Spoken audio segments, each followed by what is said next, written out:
दोपहर के 2:30 बज चुके थे, तभी एक पेशेंट आया ओपीडी में मुझे दिखाने के लिए। पेशेंट के आने से पहले सिस्टर ने मेरे हाथ में एक पाउडर की पुड़िया थमाई और कहा कि इस पेशेंट ने इस पाउडर का सेवन किया है, जिसकी वजह से सडनली उसे चक्कर आ रहा है। तो मैंने उसकी हिस्ट्री ली, तो उससे पता चला कि कुछ दिनों पहले इस पेशेंट ने दुकान से एक आयुर्वेदिक पाउडर खरीदा था और दुकानदार ने बताया था कि ये जॉइंट्स पेन, बॉडी पेन के लिए है और पिछले 8-10 दिन से वो उसका सेवन भी कर रहा था। लेकिन आज अचानक जब आधा चम्मच पाउडर उसने लिया तो सडनली उसे डिजीनेस फील होने लगा। इसके अलावा डिस्फेजिया है और चलने में दिक्कत हो रही है और उन्हें नॉन केस ऑफ डायबिटीज भी है। तो मैंने उसके वाइटल्स चेक किए तो वो नॉर्मल ही थे, बस पल्स में टैकीकार्डिया था और पेशेंट फिब्राइल लग रहा था। और सिस्टमिक एग्जामिनेशन में लंग्स क्लियर थे, हार्ट साउंड्स नॉर्मल ही थे, मगर सीएनएस में दोनों पिपिल्स डायलेटेड लग रहे थे और सेंसोरियम भी अल्टर्ड लग रहा था और बीएसएल रैंडम नॉर्मल ही थी।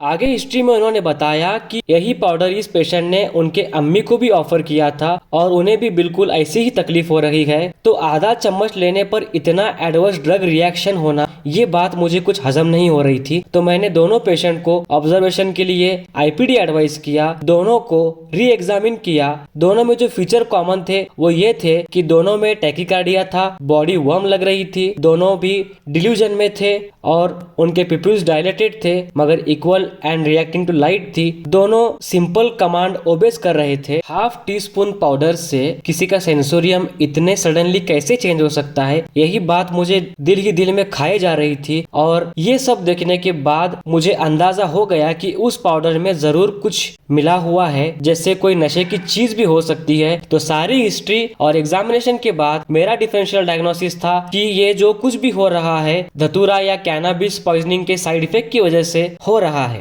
उसके बाद मैंने रिलेटिव्स को एक्सप्लेन किया, जिसे वो आयुर्वेदिक पेन किलर पाउडर समझ रहे थे। दरअसल असल में उसमें कुछ मिला है जिसकी वजह से उनका सेंसोरियम अल्टर्ड है और ये सब चीजें पेश आ रही है और ये लिवर, हार्ट के लिए भी घातक साबित हो सकता है। और मैंने उन्हें ये भी समझाया, अगर हाथ पैर की शिकायत है या कोई भी तकलीफ हो तो हमें पहले डॉक्टर से कंसल्ट करना चाहिए। और मैंने उन्हें ड्रॉवर में से एक मेडिसिन भी दिखाया और समझाया कि देखिए इस मेडिसिन पे किस तरह ब्रांड नेम है और कंटेंट है और इसका इंडिकेशन भी हमें पता है, वैसे फीचर्स उस पाउडर में नहीं है। इस सारे वाकये के बाद वो मेरी बात समझ गए और उन्हें समझ आ गया कि इस तरह उन्हें कहीं से भी बगैर डॉक्टर के सलाह के सेल्फ मेडिकेशन नहीं लेना चाहिए। और इस केस से ये भी समझ आ गया कि न जाने ऐसे कितने लोग होंगे दवाई के नाम पर लोगों को बेवकूफ बना सकता है।